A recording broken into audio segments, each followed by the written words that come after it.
Shalom, selamat pagi saudara-saudara yang dikasihi Tuhan Yesus Kristus. Selamat berjumpa dalam renungan pada pagi hari ini. Salam sejahtera buat saudara semua dimanapun saudara berada. Damai dan sukacita oleh Roh Kudus melimpah senantiasa dalam hati dan kehidupan saudara semua.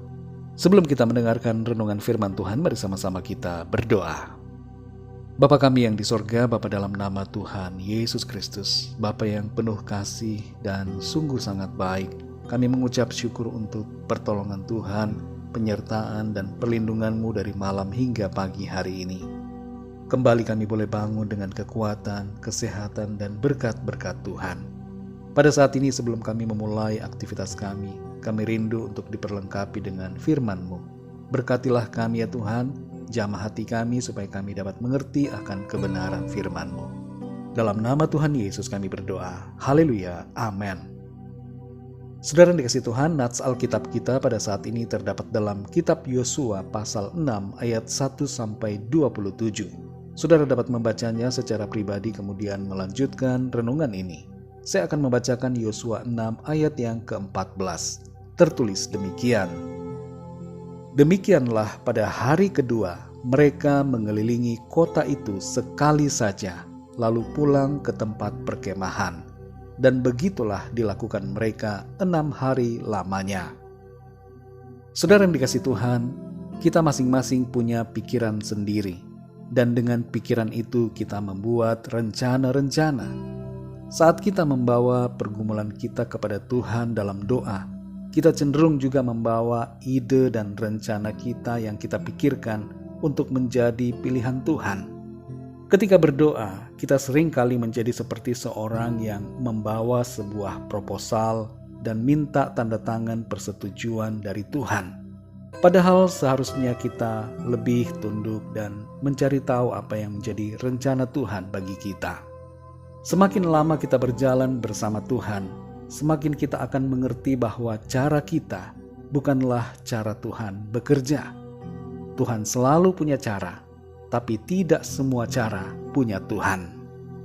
Dalam pasal yang ke-6 kitab Yosua ini, kita membaca bagaimana Yosua dan orang Israel mengalami kebenaran ini secara langsung saat mereka menghadapi masalah yang muncul dalam bentuk tembok besar dan tinggi yang menghalangi mereka untuk bergerak maju.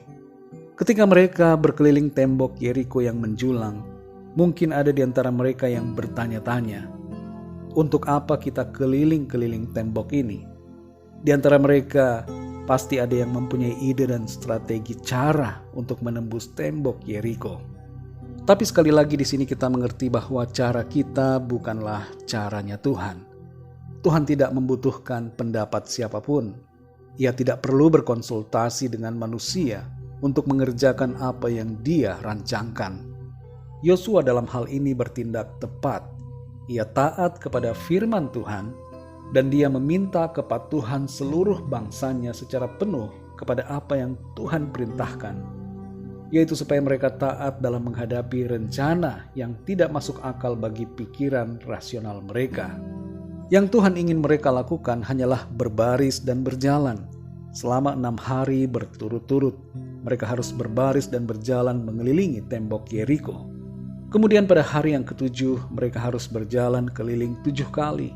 Diakhiri dengan tiupan trompet dan teriakan yang nyaring. Dan dengan hal itu Tuhan menyatakan kuasanya meruntuhkan tembok Yeriko. Apa yang menarik dari kisah ini saudara bukanlah hanya soal kesediaan mereka untuk taat kepada apa yang menjadi perintah Tuhan. Namun yang lebih menarik adalah konsistensi dan ketekunan mereka dalam menjalani langkah demi langkah. Meskipun tampaknya tidak ada yang berubah, meskipun tidak ada satupun tanda retakan di dinding yang besar itu, mereka terus berjalan dan melangkah, langkah demi langkah. Apa jadinya saudara kalau mereka berhenti setelah hari yang kedua atau ketiga atau hari kelima atau bahkan hari yang keenam? Tentunya mereka akan melewatkan kesempatan untuk melihat dan mengalami mujizat pertolongan Tuhan.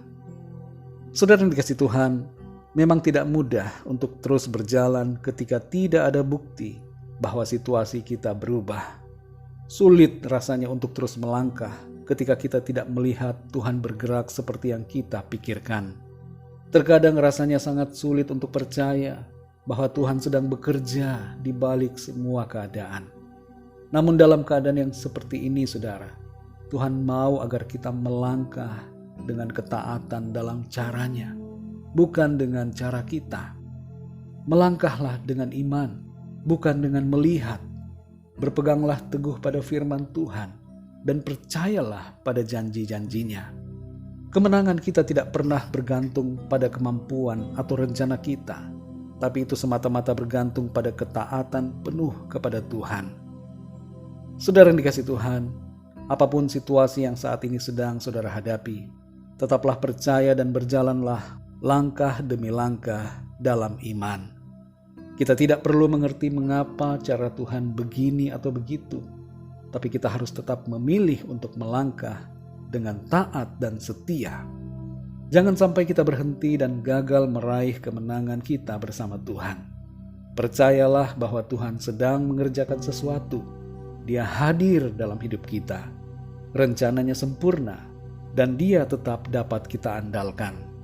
Ini adalah kepastian bahwa ketika hidup kita terasa sangat tidak pasti, ada kepastian di dalam caranya Tuhan. Mari kita berdoa, saudara.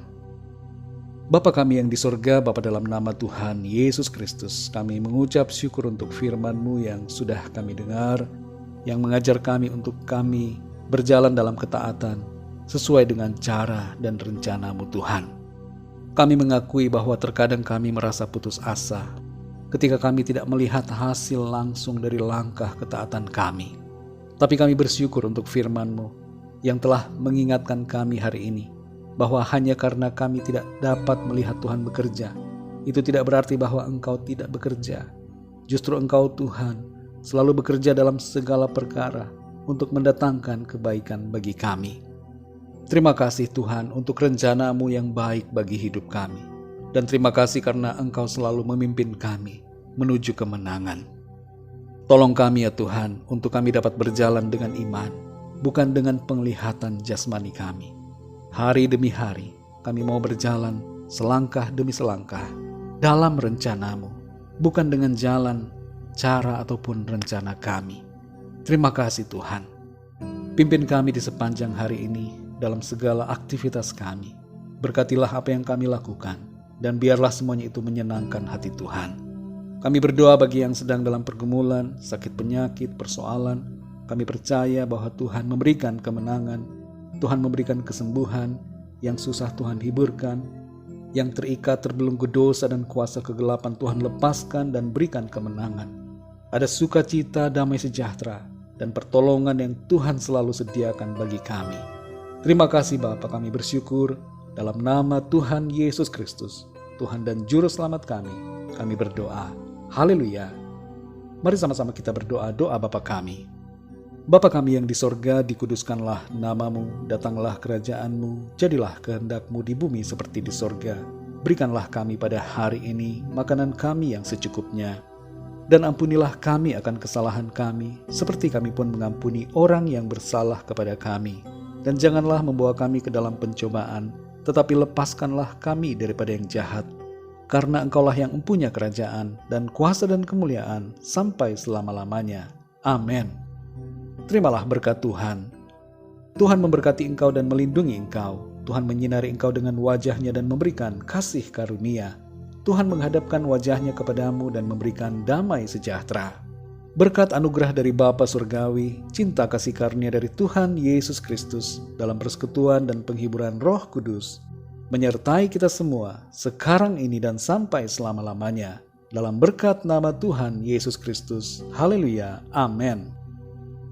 Puji Tuhan, saudara yang dikasihi Tuhan, saya percaya firman Tuhan menjadi berkat dan kekuatan buat saudara semua. Dan Roh Kudus akan menolong saudara untuk senantiasa melangkah dalam cara dan rencananya Tuhan. Tuhan Yesus memberkati saudara semua. Sampai jumpa dalam renungan yang berikutnya. Haleluya.